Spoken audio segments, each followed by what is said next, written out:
Okay, today I'm going to be talking about why I think it's a better deal to buy a Squier Classic Vibe series guitar as opposed to a Fender Standard Series guitar, which are more expensive. This is January 2025, and Fender has just announced that their Standard Series, which used to be built in Mexico for decades, are now made in Indonesia, which is where the Squier Classic Vibes are made. So it's further blurring the difference between these two product lines. Other than the name on the headstock, how much difference is there? Well, we'll talk about that today. I made a video when I first bought this 70s Telecaster Custom about a year ago in early 2024. Recommending the Classic Vibes at that time. I've had more than a year now with this guitar. I've modified it substantially. So I'm going to be talking about that, what you can do to make this a real keeper of a guitar for, again, at or lower than the cost of a Fender. So I should say at the start that I didn't set out to build a Keith Richards style Telecaster despite the countless Rolling Stones guitar lessons I've posted here on YouTube. I just wanted a humbucker in the neck of a Telecaster, and this is really the best option. I'd had two previous Telecasters that I'd tried humbuckers in the neck.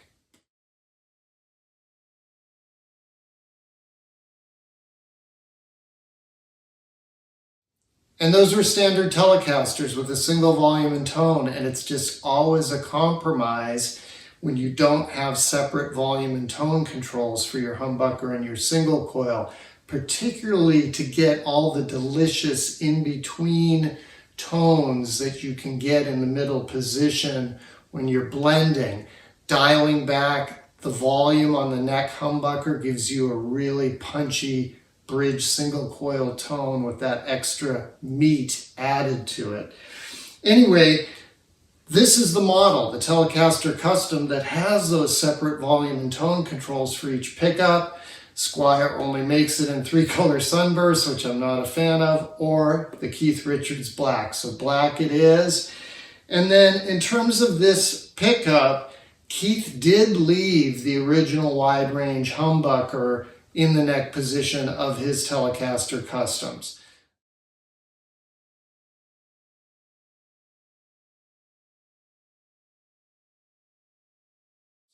The one he bought in 1975 in Texas, the original, and then the few others that he played through the 70s and 80s were his main stage guitars.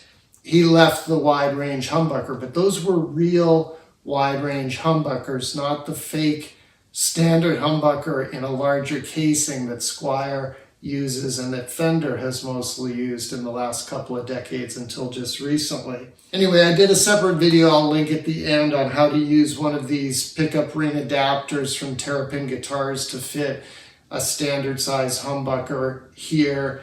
The stock pickups on the Squier Classic Vibes are fine, especially the single coils. If I had a Squier Classic Vibe 50s or 60s Strat, I probably wouldn't have even replaced the pickups. But the humbucker was okay. And what this video is really about today is how to get a guitar that sounds better than the equivalent priced or even more expensive Fenders. All right, what do you get with the Fender Classic Vibe? You get lightweight bodies. This is a blessing and a curse. This body is supposedly made out of poplar. My guitar tech is dubious about that. I did some of the mods, he did some of the mods, but one of the things he found was the wood is just extremely soft. And so the screw holes are wearing out almost immediately, which is mostly a problem for keeping the bridge down tight. So he actually put some larger screws under the bridge. That's kind of a big concern, but I have to say I just love the feel of this at just under 7 pounds. That's pretty rare for a Telecaster. It feels great. It's something that you can overcome. So that was sort of problem one with this Classic Vibe. The other, which I didn't really find out because I don't play a lot way the hell up here. You know, I mostly play at 12, maybe 15 at the most when I'm playing up higher on the fretboard. There were a couple of high frets. Again, my tech fixed that very quickly.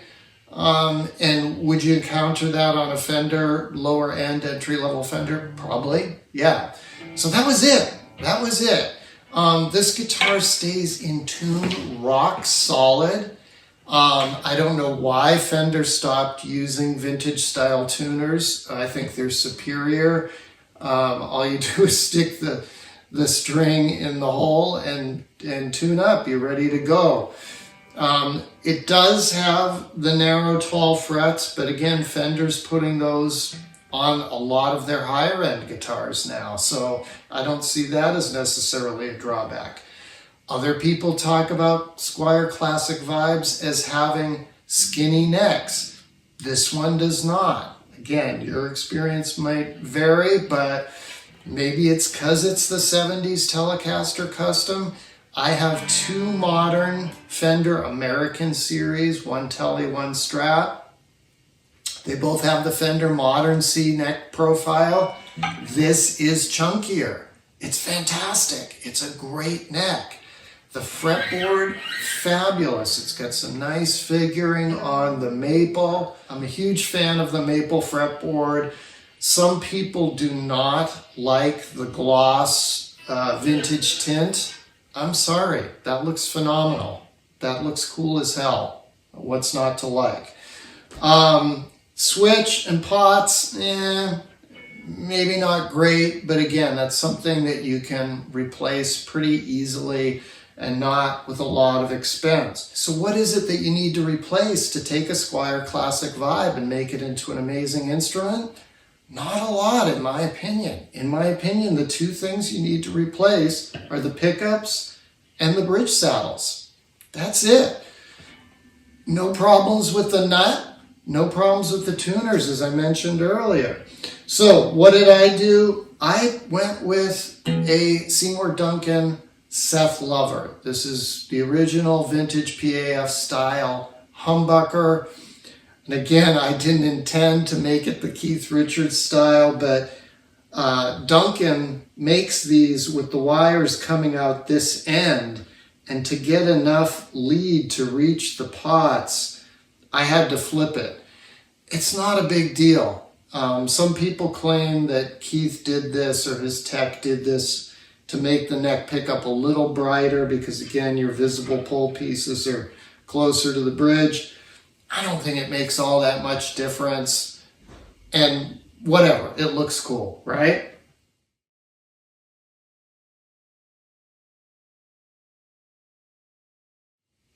In the bridge, I put a Seymour Duncan La Brea. Not a fan of Brad Paisley. I don't like or dislike him. I'm not a country guy. I just liked what I heard about this pickup, and it does sound phenomenal.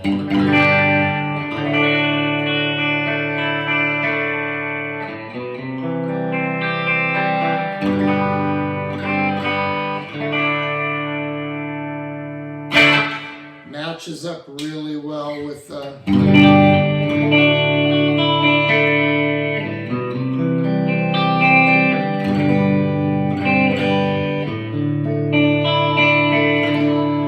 humbucker in the neck, which, of course,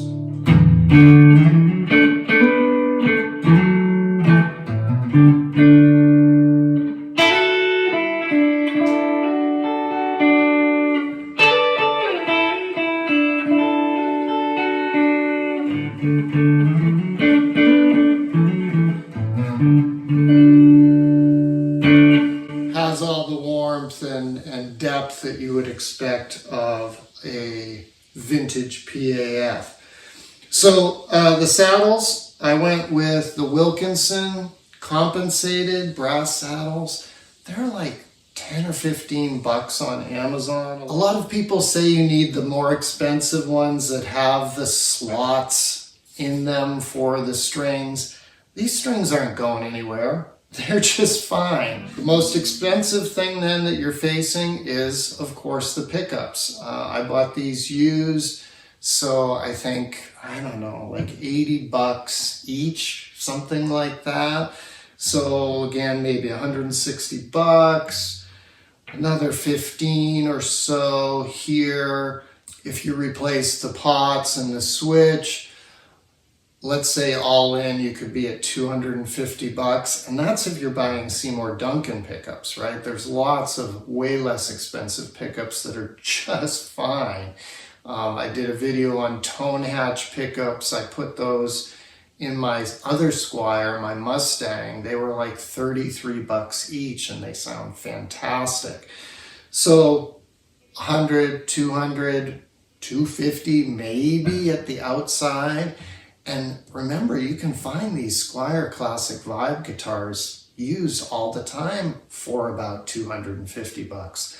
Let's say you go all out and put another 250 in it. For 500, you've got a lightweight killer guitar with a fantastic neck. Again, I cannot overemphasize how great the neck is on this guitar. One of the best necks I've ever played at any price. And again, I have 2 American series Fenders. So check out the Squier Classic Vibes, mod them to your liking, then you have a guitar that's yours and that's unique, and it'll be just as good as a Fender, regardless of what it says on the headstock.